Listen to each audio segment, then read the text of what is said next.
Today, CENTCOM announcing its blockade has redirected 45 ships, disabled 2 vessels, and boarded 2 more as tensions continue in the strait. Here now to discuss is the Heritage Foundation visiting fellow, retired Colonel Mike Jernigan. Colonel, thank you so much for being on the program with us tonight, and I want to get your take on where we stand.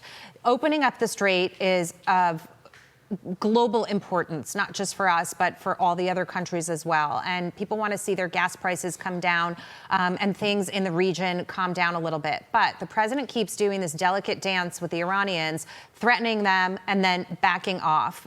It's a story we've heard before. Does anything make this time different? Hey, good evening, Jackie, Lou. I do think that this time is different. The one thing that I heard in the president's remarks yesterday was when he said, "This is your final warning." That's the first time I've heard him explicitly say that. And so we've seen that the president runs out of patience. We've seen that some of the Gulf states are running out of patience. And so I do think that this is the next step of going down the military target list. CENTCOM reports that they've struck 5,000 targets in Iran. And there's 20% remaining of that original target list. What you're going to see next in the target list is striking the energy infrastructure, among other things. And that's going to be significant because a country twice the size of Texas will be out of electricity. And so I think that what you're seeing now with the Iranians is they're just kind of struggling to widen this conflict and lengthen it and try to get the Americans, and particularly President Trump, to run out of interest. But I think the president will run out of patience before he runs out of interest. Yeah, Colonel, I'm encouraged to hear that you think this time is different. But something strikes me that sounds different in the alleged agreement here is the fact that they're going to charge fees, both by Iran and Oman, something that's never been done in an international waterway, and something the president has said, no way, no how is that going to happen. I look at oil prices over the last year. You see them extremely volatile since this broke out, which is driving gas prices. Any fees are going to push up gas prices. What do you see happening ultimately? Will someone charge a fee? Who will it be? And what would be the magnitude of it? No, I don't think that there's going to be any fees charged. You know, that's counter to international law. That's counter to U.S. tradition.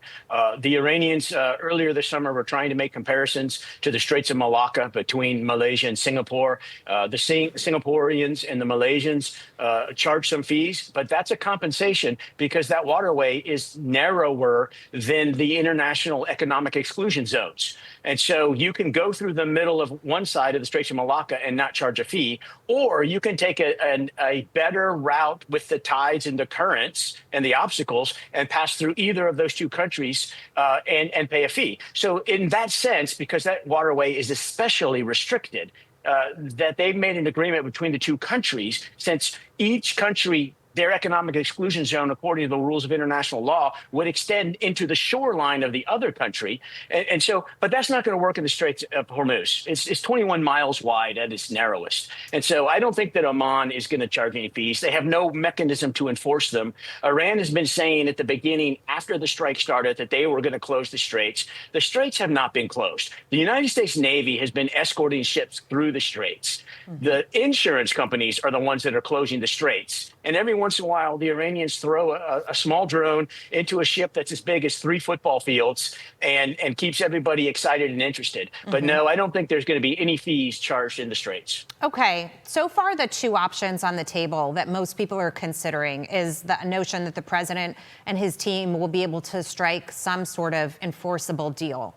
Or if that truly is his final warning and he's fed up, that the military conflict will resume and bombing will resume in a more serious way. But there is a third option, and I'm wondering if it's not just the Iranians stalling a little bit, but if the president's stalling a little bit too, that there's so much potential disarray on the ground there that this regime could implode on its own. Absolutely. You know, as a former, fighting man who have worn the boots that have been on grounds in our nation's defense, any pause in fighting is good, whether it's temporary or permanent. And that's what we want to work to.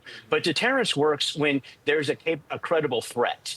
And Iran knows that America can do now what it wants. I remind the viewers that there's still about 5,000 Marines on 2 Marine Expeditionary Units in the area. There are still thousands of soldiers from the 82nd Airborne in the area, and they can get anywhere in the country on a plane ride. And so I do recommend tactical and strategic patience. The Iranians' economy is near collapse, I propose.